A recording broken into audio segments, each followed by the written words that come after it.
ಒಂದು ಸಾಮಾನ್ಯ ಪ್ರಶ್ನೆ. ನನಗೆ XYZ ಡಿಸೈರ್ ಇತ್ತು. ಅಫರ್ಮೇಷನ್, ವಿಜುವಲೈಸೇಷನ್, ಸುಮಾರು ಮ್ಯಾನಿಫೆಸ್ಟೇಷನ್ ತಂತ್ರಗಳನ್ನು ಬಳಸಿದ್ರೂ ಸಹ ಮ್ಯಾನಿಫೆಸ್ಟ್ ಆಗ್ತಾ ಇಲ್ಲ. ಏನು ಮಾಡೋದು? ನಾವು ಮ್ಯಾನಿಫೆಸ್ಟೇಷನ್ ಮಾಡ್ಲಿಕ್ಕೆ ಹೊರಟ್ರೆ ಫೇಲ್ಯೂರ್ ಕಾಣ್ತಾ ಇದೆ. ಹೇಗಿದ್ರಿಂದ ಹೊರ ಬರೋದು? ಈ ವಿಡಿಯೋದಲ್ಲಿ ನಾನು ನವಿಲ್ ಗೋಡಾಡ್ ಅವರ ಟೀಚಿಂಗ್ನ ಆಧಾರದ ಮೇಲೆ ಅವರು ಸ್ಟೆಪ್ ಬೈ ಸ್ಟೆಪ್ ಇದರಿಂದ ಹೊರ ಬರೋದು ಹೇಗೆ ಅನ್ನೋದನ್ನ ಹೇಳಿರೋದು ಇಲ್ಲಿ ವಿವರಿಸ್ತಾ ಇದ್ದೀನಿ. ವಿಡಿಯೋನ ಸ್ಕಿಪ್ ಮಾಡಬೇಡಿ, ಯಾಕಂದರೆ ಈ ವಿಡಿಯೋದಲ್ಲಿ ನಾನು ಫೇಲ್ಯೂರ್ ಯಾಕೆ ಸಿಗ್ತದೆ ಮತ್ತು ಅದರಿಂದ ಹೊರ ಬರೋದು ಹೇಗೆ ಅನ್ನೋದನ್ನು ತಿಳಿಸಿದ್ದೇನೆ. ಅವರ ಪವರ್ ಆಫ್ ಅವೇರ್ನೆಸ್ ಪುಸ್ತಕದಲ್ಲಿ ಫೇಲ್ಯೂರ್ ಅನ್ನೋ ಒಂದು ಚಾಪ್ಟ್ರಲ್ಲಿ ಅವ್ರು ಏನು ಹೇಳ್ತಾರೆ ಅಂದರೆ, ನೀವೇನು ಫೀಲ್ ಮಾಡ್ತಾ ಇದ್ದೀರಾ ಅದು ನಿಮಗೆ ನ್ಯಾಚುರಲ್ ಅನ್ನಿಸ್ತಾ ಇತ್ತಾ? ಅಂದರೆ ಉದಾಹರಣೆಗೆ ನೀವೊಂದು ಎಕ್ಸಾಮಿಗೆ ಪ್ರಿಪ್ರೇಷನ್ ಆಗ್ತಾ ಇದ್ರಿ, ವಿಜುವಲೈಸೇಷನ್ ಮಾಡಿದ್ರಿ, ಅಥವಾ ಒಂದು ಜಾಬ್ಗೋಸ್ಕರ ನೀವೆಲ್ಲ ಮಾಡಿದ್ರಿ, ಆದರೆ ಆ ಜಾಬ್ ಸಿಕ್ಕಿಲ್ಲ, ಫೇಲ್ಯೂರ್ ಆಯಿತು. ಅಂದರೆ ಅವ್ರು ಹೇಳೋದೇನು ಅಂದರೆ, ನೀವು ವಿಜುವಲೈಸೇಷನ್ ಮಾಡಿದಾಗ, ಫೀಲ್ ಮಾಡಿದಾಗ ಈ ಜಾಬ್ ನಂದೇ, ಇದು ನನಗೆ ಬರಲೇಬೇಕು ಅನ್ನೋ ಒಂದು ನಂಬಿಕೆ ನಿಜವಾಗಿಯೂ ಇತ್ತಾ? ಪೂರ್ತಿ ನಂಬಿದ್ರಾ? ಅಂದರೆ ಈ ಜಾಬ್ ನಂಗೆ ಸಿಗ್ತದೆ, ಆ ಚೇರಲ್ಲಿ ನಾವು ಇಮ್ಯಾಜಿನ್ ಮಾಡ್ಕೋತೀವಿ, ಆದರೆ ಒಳಗಡೆ ಎಲ್ಲೋ ಒಂದು ಮೂಲೆಯಲ್ಲಿ ಒಂದು ಡೌಟ್ ಇರುತ್ತಲ್ಲ, ಅನುಮಾನ ಇರುತ್ತಲ್ಲ. ಪ್ರಾಮಾಣಿಕವಾಗಿ ನಿಮ್ಮ ಒಳಗಡೆ ನೀವು ಇಳಿದು ನೋಡಿ, ಮನದ ಮೂಲೆಯಲ್ಲಿ ಎಲ್ಲೋ ಒಂದು ಕಡೆ ಸಂಶಯ ಇತ್ತಾ, ಸಿಗುತ್ತಾ ಅನ್ನೋ ಒಂದು ಡೌಟ್ ಇತ್ತಾ? ಇದಕ್ಕೆ ನೀವೇ ಉತ್ತರ ಕಂಡ್ಕೋಬೇಕು. ಯಾಕೆ ಆಗಿಲ್ಲ ಅಂದರೆ ಇದೇ ಕಾರಣ ಇರುತ್ತೆ. ನೀವೇನೇ ಅಫರ್ಮೇಷನ್ ಮಾಡಿ, ವಿಜುವಲೈಸೇಷನ್ ಮಾಡಿ, ಎಂಥದೇ ತಂತ್ರನ ಬಳಸಿ, ನಿಮ್ಮ ಒಳಗಡೆ ನಿಮಗೆ ಅನಿಸಿಲ್ಲ ಅಂದರೆ, ನ್ಯಾಚುರಲ್ ಫೀಲಿಂಗ್ ಬಂದಿಲ್ಲ ಅಂದರೆ ಅದು ಮ್ಯಾನಿಫೆಸ್ಟ್ ಆಗಲ್ಲ. ಯಾಕಂದರೆ ನೀವು ನ್ಯಾಚುರಲ್ ಆಗಿ ಅದನ್ನು ಫೀಲ್ ಮಾಡಿಲ್ಲ. ನ್ಯಾಚುರಲ್ ಅಂದರೆ ನಾವೊಂದು ವಿಜುವಲೈಸೇಷನ್ ಮಾಡಿದಾಗ ನಮ್ಮ ಪಂಚೇಂದ್ರಿಯಗಳು ಪೂರ್ತಿ ಅದರಲ್ಲಿ ಮುಳುಗಿ ಹೋಗಬೇಕು. ಅಂದರೆ ನಮ್ಮ ಪಂಚೇಂದ್ರಿಯಗಳು ಅದರಲ್ಲಿ ಪೂರ್ತಿ ಇನ್ವಾಲ್ವ್ ಆಗಬೇಕು. ನನ್ನ ಕಣ್ಣು ಆ ಚಿತ್ರಣನ ನೋಡಲಿಕ್ಕೆ ಸಮರ್ಥ ಆಗಬೇಕು, ಕಿವಿ ಆ ಸೌಂಡನ್ನು ಕೇಳಿಸ್ಕೊಳ್ಬೇಕು, ಎಲ್ಲಿಏನು ಮಾತಾಡ್ತಾ ಇದ್ದಾರೆ, ಬಾಸ್ ಏನು ಮಾತಾಡ್ತಾ ಇದ್ದಾರೆ, ನೀವು ಅದನ್ನು ಬಲವಂತವಾಗಿ ಫೀಲ್ ಮಾಡ್ತಾ ಇದ್ರಿ. ಹಾಗಾಗಿ ಅದು 3Dಲಿ ಫೇಲ್ಯೂರ್ ಕಾಣಿಸ್ಕೊಂಡಿದೆ. ಯಾಕಂದರೆ ಹೊರಗಡೆ ಮ್ಯಾನಿಫೆಸ್ಟ್ ಆಗಬೇಕು ಅಂದರೆ ನಿಮಗೆ ಒಳಗಡೆಯಿಂದ ಅದು ನ್ಯಾಚುರಲ್ಗಿ ಫೀಲ್ ಆಗಬೇಕು. ನಿಮ್ಮ ಪಂಚೇಂದ್ರಿಯ ಮುಖಾಂತರ ಅದು ನ್ಯಾಚುರಲ್ ಆಗಿ ಫೀಲ್ ಆಗಬೇಕು. ಆವಾಗದು ನಿಜವಾಗ್ಲೂ ಹೊರಗಡೆ ಮ್ಯಾನಿಫೆಸ್ಟ್ ಆಗ್ತದೆ, ನಿಮ್ಮ 3Dಲಿ ಬರ್ತದೆ. ನ್ಯಾಚುರಲ್ ಫೀಲಿಂಗ್ ಯಾವ ರೀತಿ ಇರಬೇಕು ಅಂದರೆ, ಈ ಜಾಬ್ ನನಗೆ ಸಿಗ್ತದೆ, ನಾನು ಅದಕ್ಕೆ ಯೋಗ್ಯನಾಗಿದ್ದೀನಿ ಅನ್ನೋ ಒಂದು ನಂಬಿಕೆ ನಿಮ್ಗೆ ಬರಬೇಕು. ಆ ರೀತಿ ಫೀಲ್, ಆ ಒಂದು ವೈಬ್ರೇಷನಲ್ಲಿ ನೀವು ಇರಬೇಕು. ಆವಾಗದು ಮ್ಯಾನಿಫೆಸ್ಟ್ ಆಗ್ತದೆ. ನಾನು ಇದಕ್ಕೆ ರೈಟ್ ಕ್ಯಾಂಡಿಡೇಟು, ನನ್ನ ಹತ್ರ ಸ್ಕಿಲ್ ಇದೆ, ಇದು ನಂಗೆ ಸಿಗಲೇಬೇಕು ಅನ್ನೋ ಒಂದು ಬಲವಾದ ನಂಬಿಕೆ ಇದ್ದಾಗ ಅದು ಮ್ಯಾನಿಫೆಸ್ಟ್ ಆಗ್ತದೆ. ಅಂದರೆ ವಿಜುವಲೈಸೇಷನ್ ಮಾಡಿದಾಗ ನಿಮ್ಗೆ ಎಷ್ಟು ಕಾನ್ಫಿಡೆನ್ಸ್ ಇರಬೇಕು ಅಂದರೆ, ಆ ಜಾಬ್ ನಿಮ್ಗೆ ಆಲ್ರೆಡಿ ಸಿಕ್ಕಿದೆ ಅನ್ನೋ ಒಂದು ಫೀಲಿಂಗ್ ಇರಬೇಕು. ಇಲ್ಲಿ ನ್ಯಾಚುರಲ್ ಅಂದರೆ ಏನೋ ದೊಡ್ಡ ಸಾಧನೆ ಮಾಡ್ತಾ ಇದ್ದೀನಿ ಅನ್ನೋ ಫೀಲಿಂಗ್ ಅಲ್ಲ, ಇದು ಸಾಮಾನ್ಯ ಸಂಗತಿ ಅನ್ನೋ ಫೀಲಿಂಗು. ಇದು ಆಲ್ರೆಡಿ ನಾನು ಅಚೀವ್ ಮಾಡಿದ್ದೀನಿ, ನನಗೆ ಸಿಕ್ಕಿದೆ ಅನ್ನೋ ಒಂದು ಫೀಲಿಂಗಲ್ಲಿರೋದು. ಈ ರೀತಿ ನೀವು ಇಂಟರ್ನಲಲ್ಲಿ ಆ ವ್ಯಕ್ತಿಯನ್ನಾಗಿ ನೀವು ರೂಪಿಸ್ಕೊಂಡಾಗ ಅದು ಹೊರಗಡೆ ಮ್ಯಾನಿಫೆಸ್ಟ್ ಆಗಲೇಬೇಕು, ನಿಮ್ಮ 3Dಲಿ ಬರಲೇಬೇಕು. ಲಾ ಆಫ್ ಅಸಂಪ್ಷನ್ ಯಾವ ಕೆಲಸ ಮಾಡುತ್ತಂದರೆ, ನಿಮ್ಮೇಲೆ ನಿಮಗೆ ಪೂರ್ತಿ ನಂಬಿಕೆ ಇದ್ದಾಗ ಏನಾಗುತ್ತೆ, 3Dಲಿ ಏನು ಚೇಂಜಸ್ ಆಗುತ್ತೆ ಅದ್ರ ಮೇಲೆಲ್ಲ ಗಮನ, ನಿಮ್ಮ ಒಳಗಡೆ ನೀವು ಸರಿಯಾಗಿ ರೆಡಿ ಆದಾಗ. ಲಾ ಆಫ್ ಅಸಂಪ್ಷನ್ ಯಾವಾಗ ಕೆಲಸ ಮಾಡುತ್ತಂದರೆ, ನೀವು ನಿಮ್ಮ ಒಳಗಡೆ ಬದಲಾದಾಗ, ನೀವು ನಿಮ್ಮ ಇಂಟರ್ನಲ್ ರಿಯಾಲಿಟಿಲಿ ಚೇಂಜಸ್ ತಂದಾಗ. ಯಾಕೆಂದರೆ ನೀವೇ ಕ್ರಿಯೇಟರ್ನ ಸೋರ್ಸು, ನೀವೇ ಕ್ರಿಯೇಟ್ ಮಾಡ್ತಾ ಇರೋದು. You are the creator. ನೀವು ಕ್ರಿಯೇಟರ್ ಆಗಿದ್ದು ನಿಮ್ಮ ಒಳಗಡೆ ನೆಗೆಟಿವ್ ನಡೀತಾ ಇದೆ, ಒಳಗಡೆ ಗದ್ದಲ ನಡೀತಾ ಇದೆ, ಡೌಟ್ಫುಲ್ ಆಗಿದ್ದೀರಾ ಅಂದಾಗ ಹೊರಗಡೆ ಸಹ ಅದೇ ಮ್ಯಾನಿಫೆಸ್ಟ್ ಆಗ್ತದಲ್ವಾ. ಯಾಕಂದರೆ ನಿಮ್ಮ ಒಳಗಡೆ ನ್ಯಾಚುರಲಿಟಿ ಬಂದಿಲ್ಲ ಅಂದರೆ, ಡೌಟ್ ಇದ್ದಾಗ ಅದಕ್ಕೆ ತಕ್ಕಾಗೆ ಪರಿಣಾಮ ಬೀರ್ತದೆ. ಯಾಕೆಂದರೆ ನೀವೇ ಓನರ್ ಅಲ್ವಾ. ಇದಿಷ್ಟು ನಮ್ಮ ಮ್ಯಾನಿಫೆಸ್ಟೇಷನ್ ಯಾಕೆ ಆಗ್ತಾ ಇಲ್ಲ ಅನ್ನೋದಕ್ಕೆ ಕಾರಣ ಆಯಿತು. ನಾವು ಹೇಳ್ತೀವಲ್ಲ, ತುಂಬ ಅಫರ್ಮೇಷನ್ ಮಾಡಿದೆ, ತುಂಬ ವಿಜುವಲೈಸೇಷನ್ ಮಾಡಿದೆ, ಏನು ಮಾಡಿದ್ರೂ ಕೆಲಸ ಮಾಡ್ತಾ ಇಲ್ಲ, ಮ್ಯಾನಿಫೆಸ್ಟ್ ಆಗ್ತಾ ಇಲ್ಲ ಅನ್ನೋದಕ್ಕೆ ಇದು ಕಾರಣ. ಈಗ ಇದರಿಂದ ಹೊರ ಬರೋದು ಹೇಗೆ ಅನ್ನೋದನ್ನು ನೋಡೋಣ. ನಾವು ಮಾಡ್ತಾ ಇರೋಂತಹ ಮ್ಯಾನಿಫೆಸ್ಟೇಷನು ದೊಡ್ಡದೇನಲ್ಲ, ನ್ಯಾಚುರಲ್ಲು, ಕಾಮನ್ನು, ಕ್ಯಾಜುವಲು ಅನ್ನೋ ಫೀಲಿಂಗ್ನ ನಾವು ಜನ್ರೇಟ್ ಮಾಡ್ಕೊಳ್ಳೋದು ಹೇಗೆ? ಸೊಲ್ಯೂಷನ್ ಏನು ಮಾಡ್ಲಿಕ್ಕೆ ಹೋದರೂ ಫೇಲ್ಯೂರ್ ಕಾಣ್ತಾ ಇದೆ, ಮ್ಯಾನಿಫೆಸ್ಟೇಷನ್ ಆಗ್ತಾ ಇಲ್ಲ, ರಿಸಲ್ಟ್ ಸಿಗ್ತಾ ಇಲ್ಲ. ಎಲ್ಲಕ್ಕಿಂತ ಮೊದಲು ನಾವು ಮಾಡಬೇಕಾದದ್ದು ಸ್ಟಾಪ್ ಡೌಟಿಂಗ್ ದ ಲಾ. ಅಂದರೆ ನಾವು ಲಾನೇ ಸರಿ ಇಲ್ಲ, ವರ್ಕ್ ಆಗಲ್ಲ, ನಾನೆಲ್ಲ ಥರ ಮಾಡಿ ನೋಡಿದೆ, ರಿಸಲ್ಟ್ ಬರಲ್ಲ ಅನ್ನೋದನ್ನು ಬಿಟ್ಟು, ನಾನು ನಿಜವಾಗ್ಲೂ ನನ್ನ ಡಿಸೈರ್ ಫುಲ್ಫಿಲ್ ಆಗಿದೆ ಅನ್ನೋ ಒಂದು ಫೀಲಿಂಗಲ್ಲಿ ಇದ್ನಾ ಅನ್ನೋದನ್ನು ಕೇಳ್ಕೊಳ್ಳಿ. ಯಾಕಂದರೆ ಲಾ ಕೆಲಸ ಮಾಡ್ತದೆ. ತಪ್ಪು ನಿಮ್ಮಲ್ಲೇ ಇರಬೇಕು. ನಿಮ್ಮನ್ನು ನೀವು ಪ್ರಾಮಾಣಿಕವಾಗಿ ಕೇಳ್ಕೊಳ್ಳಿ. ನಾನೇನು ವಿಶ್ವ ನಾನೇನು ಡಿಸೈರ್ ಇಟ್ಕೊಂಡಿದ್ನೋ ಅದು ಫುಲ್ಫಿಲ್ ಆಗಿದೆ ಅನ್ನೋ ಒಂದು ಫೀಲಿಂಗ್ನ ನಾನು ಮಾಡಿದ್ನ, ನ್ಯಾಚುರಲಾಗಿ ಮಾಡಿದ್ನ, ನಂಬಿದ್ನ, ಆ ರೀತಿ ವರ್ತನೆ ಮಾಡ್ತಾ ಇದ್ನ? ಈ ಪ್ರಶ್ನೆ ಎಲ್ಲಿ ತನಕ ಕೇಳ್ಕೋಬೇಕು ಅಂದರೆ ಸರಿಯಾದ ಉತ್ತರ ಸಿಗೋ ತನಕ. ಉತ್ತರ ಸಿಕ್ಕಿದ್ರೆ ನೀವು ರೀಫೋಕಸ್ ಮಾಡಿ ಮತ್ತೆ ಅದನ್ನು ಸರಿಯಾಗಿ ಮ್ಯಾನಿಫೆಸ್ಟ್ ಮಾಡಬಹುದು. ಮ್ಯಾನಿಫೆಸ್ಟೇಷನ್ ಫೇಲ್ ಆಯಿತು ಅಂದರೆ ಲಾ ಫೇಲ್ ಅಂತ ಅಲ್ಲ, ಎಲ್ಲೋ ನೀವು ಅದನ್ನು ಸರಿಯಾಗಿ ಮಾಡಲಿಕ್ಕೆ ವಿಫಲರಾಗಿದ್ದೀರಾ ಅಂತ. ಅದನ್ನು ಮತ್ತೆ ಎಲ್ಲಿ ಮಿಸ್ಟೇಕ್ ಇದೆ ಅನ್ನೋದನ್ನು ತಿಳ್ಕೊಂಡು ಅದನ್ನು ಸರಿ ಮಾಡಿ ಮತ್ತೆ ಮಾಡಿ, ರೀಫೋಕಸ್ ಮಾಡಿ, ಇಂಪ್ಲಿಮೆಂಟ್ ಮಾಡಿ. ನೀವು ಒಂದು 80% ಚೆನ್ನಾಗಿ ಮಾಡಿರ್ಬೋದು, ಆದರೆ ಎಲ್ಲೋ ಒಂದು 20% ಆ ನ್ಯಾಚುರಲ್ ಫೀಲು, ಆ ಒಂದು ವೈಬ್ರೇಷನಿಗೆ ನೀವು ತಲುಪಿಲ್ಲ ಅನ್ಬೋದು. ಹಾಗಾಗಿ ಅದು ಆಗಿಲ್ಲ, ಎಲ್ಲೋ ಸಣ್ಣ ಪುಟ್ಟ ವ್ಯತ್ಯಾಸ ಆಗಿದೆ. ಹಾಗಾಗಿ ಅದು ಮ್ಯಾನಿಫೆಸ್ಟೇಷನು ಪಾಸಿಟಿವ್ ಆಗಿ ಬಂದಿಲ್ಲ. Do I really feel is it done? ನಿಮ್ಮನ್ನು ನೀವು ಕೇಳ್ಕೊಳ್ಳಿ, ನಾನೇನು ಮಾಡ್ತಾ ಇದ್ದೀನೋ ಅದು ನನಗೆ ನ್ಯಾಚುರಲ್ ಅನಿಸ್ತಾ ಇದೆಯೋ ಅಥವಾ ಫೋರ್ಸ್ಫುಲ್ಲಾಗಿ ಮಾಡ್ತಾ ಇದ್ದೀನೋ, ಬಲವಂತವಾಗಿ ಮಾಡ್ತಾ ಇದ್ದೀನಿ ಅನಿಸ್ತಾ ಇದೆಯೋ? ಒಂದು ವೇಳೆ ಫೋರ್ಸ್ಫುಲ್ಲಾಗಿ ಬಲವಂತವಾಗಿ ಮಾಡ್ತಾ ಇದ್ದೀನಿ ಅಂತ ನಿಮ್ಗೆ ಅನಿಸ್ತಾರೆ, ಅದನ್ನು ಕೇಳ್ಕೊಳ್ಳಿ. ಯಾಕೆ ನಂಗೆ ಇದು ಬಲವಂತ ಅಂತ ಅನಿಸ್ತಾ ಇದೆ, ಅಂದರೆ ಇದಕ್ಕೆ ನಾನು ಯೋಗ್ಯನಲ್ಲ ಅಂತ ನಿಮ್ಗೇನಾದರೂ ಅನಿಸ್ತಾ ಇದೆಯಾ? ನಿಮ್ಗೆ ನೀವು ಕೇಳ್ಕೊಳ್ಳಿ. ಅಥವಾ ನಿಮ್ಗೆ ಗೊತ್ತಿಲ್ವಾ ಈ 3Dದಲ್ಲಿ ಈಗೇನು ಆಗಿದೆಯೋ ಪರಿಸ್ಥಿತಿ, ಅದಕ್ಕೆ ನೀವೇ ಕಾರಣ ಅನ್ನೋದು ನಿಮ್ಗೆ ಗೊತ್ತಿಲ್ವಾ?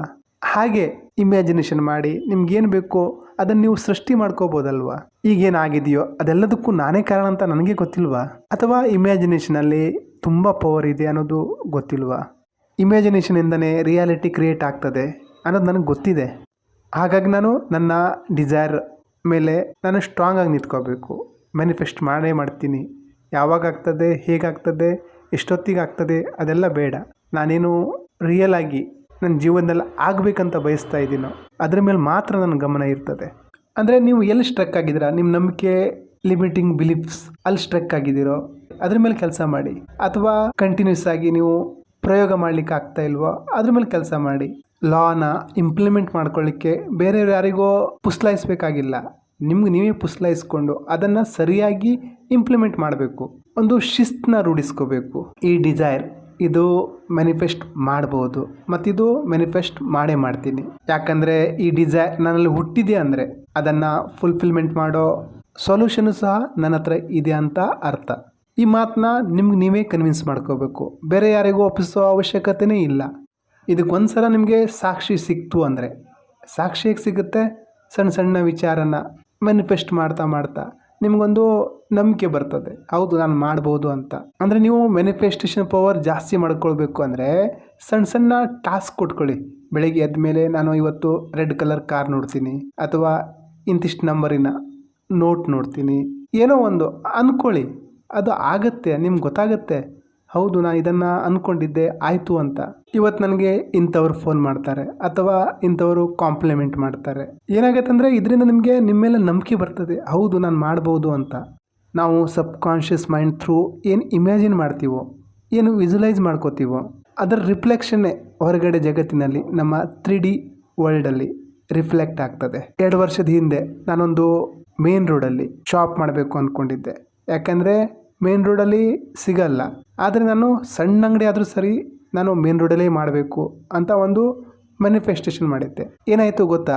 ಆಯಿತು, ಮ್ಯಾನಿಫೆಸ್ಟ್ ಆಯಿತು. ಮೇನ್ ರೋಡಲ್ಲೇ ಅಂಗಡಿ ಸಿಕ್ತು, ಆದರೆ ಸಣ್ಣದು.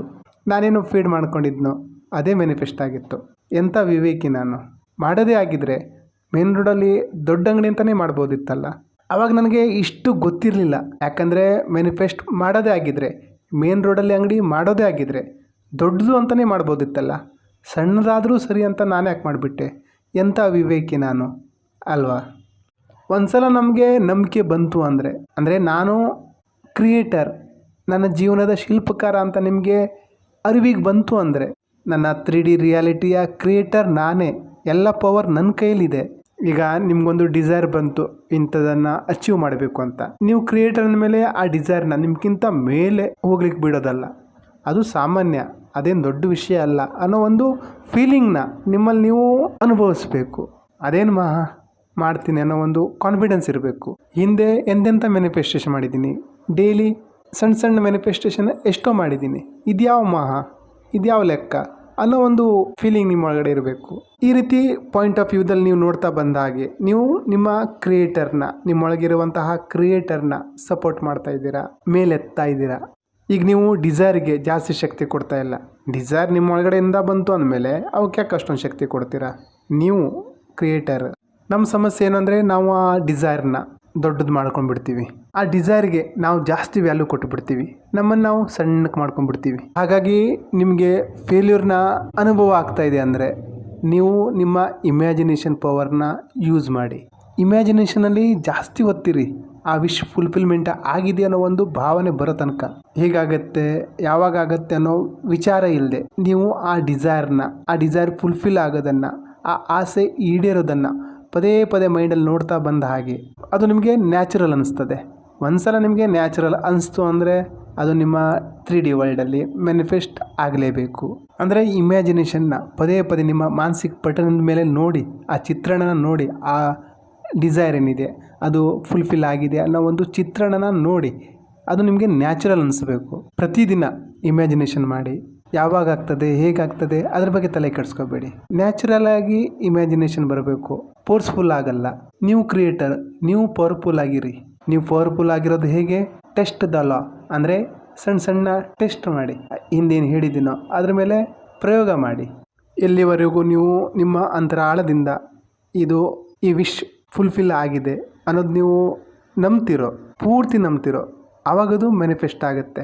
ಒಂಚೂರು ಡೌಟು, ದ್ವಂದ್ವ ಇದ್ದಾಗ ನಮ್ಮ 3D ವರ್ಲ್ಡಲ್ಲಿ ಏನಾದರೂ ಒಂದು ಡಿಲೇ ಆಗ್ತಾನೆ ಇರ್ತದೆ.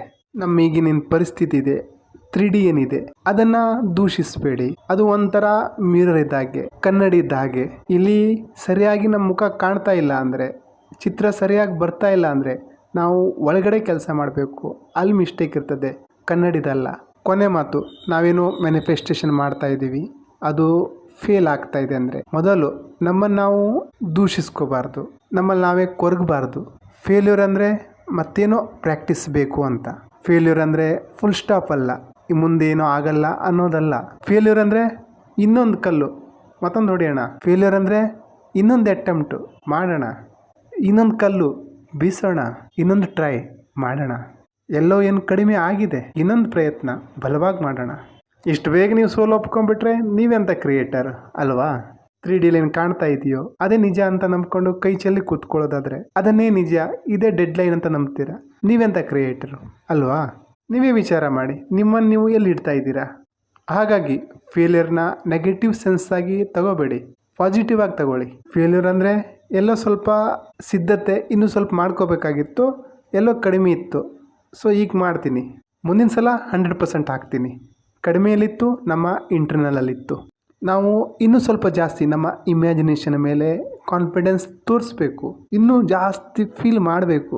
ಇಮ್ಯಾಜಿನೇಷನ್ ಮಾಡುವಾಗ ಕೇಳ್ಕೊಳ್ಳಿ, ನನಗೆ ಯಾವ ರೀತಿ ಫೀಲ್ ಬರ್ತಾ ಇದೆ. ನ್ಯಾಚುರಲ್ ಆಗಿ ಫೀಲ್ ಬರ್ತಾ ಇದೆಯೋ ಅಥವಾ ಫೋರ್ಸ್ಫುಲ್ ಆಗಿ ಬಲವಂತವಾಗಿ ನಾನು ಮಾಡ್ತಾ ಇದ್ದೀನೋ? ಏನು ಫೀಲ್ ಆಗ್ತಾ ಇದೆ ನಿಮಗೆ? ಏನು ಫೀಲ್ ಆಗ್ತಾನೆ ಇಲ್ವೋ ಅಥವಾ ತುಂಬ ಪರಮಾನಂದ ಆಗ್ತಾ ಇದೆಯೋ? ಯಾಕಂದರೆ ಆ ಮೋಡೇ ನಿಮ್ಮ ಡಿಸೈರ್ನ 3Dಲಿ ಬರಲಿಕ್ಕೆ ಆ್ಯಕ್ಟಿವೇಟ್ ಮಾಡೋದು. ಒಂದು ವೇಳೆ ನೀವು ಆ ಮೋಡಲ್ಲಿ ಹೋಗ್ಲಿಕ್ಕೆ ಆಗ್ತಾನೆ ಇಲ್ಲ ಅಂದರೆ ನೀವು 3Dನೇ ನಿಜ ಅಂತ ನಂಬ್ಕೊಂಡಿದ್ದೀರಾ ಅಂತ ಅರ್ಥ. ಯಾವುದೇ ಡಿಸೈರ್ನ ನೀವು ನಿರಂತರವಾಗಿ ಕಲ್ಪಿಸ್ಕೋತಾ ಇದ್ದರೆ ಅದು ಫ್ಯಾಕ್ಟ್ ಹಾಗೆ ಆಗ್ತದೆ, ರಿಯಾಲಿಟಿಗೆ ಬಂದೇ ಬರುತ್ತೆ. ಯಾವುದೇ ಥಾಟ್ ಆಗಿರ್ಬೋದು, ನೀವು ಪದೇ ಪದೇ ಅದ್ರ ಬಗ್ಗೆನೇ ವಿಚಾರ ಮಾಡ್ತಾ ಇದ್ದರೆ, ಇಮ್ಯಾಜಿನ್ ಮಾಡ್ತಾ ಇದ್ದರೆ ಅದು ರಿಯಲ್ ಆಗ್ತದೆ. ಹಾಗಾಗಿ ನೀವು ಕ್ರಿಯೇಟರ್ ಆಗಿರೋದ್ರಿಂದ ನಿಮ್ಗೆ ಏನು ಬೇಕೋ ಅದನ್ನು ಕಲ್ಪಿಸ್ಕೊಳ್ಳಿ. ನಿಮ್ಮ ಡಿಸೈರ್ ಫುಲ್ಫಿಲ್ ಆಗ್ತಾ ಇದೆ, ಆ ಒಂದು ಸ್ಟೇಟಲ್ಲಿ ಇರಲಿಕ್ಕೆ ನಿರಂತರವಾಗಿ ಪ್ರಯತ್ನ ಮಾಡಿ, ಮತ್ತೆಲ್ಲವೂ ಆಟೋಮೆಟಿಕ್ಕಾಗಿ ಆಗ್ತದೆ.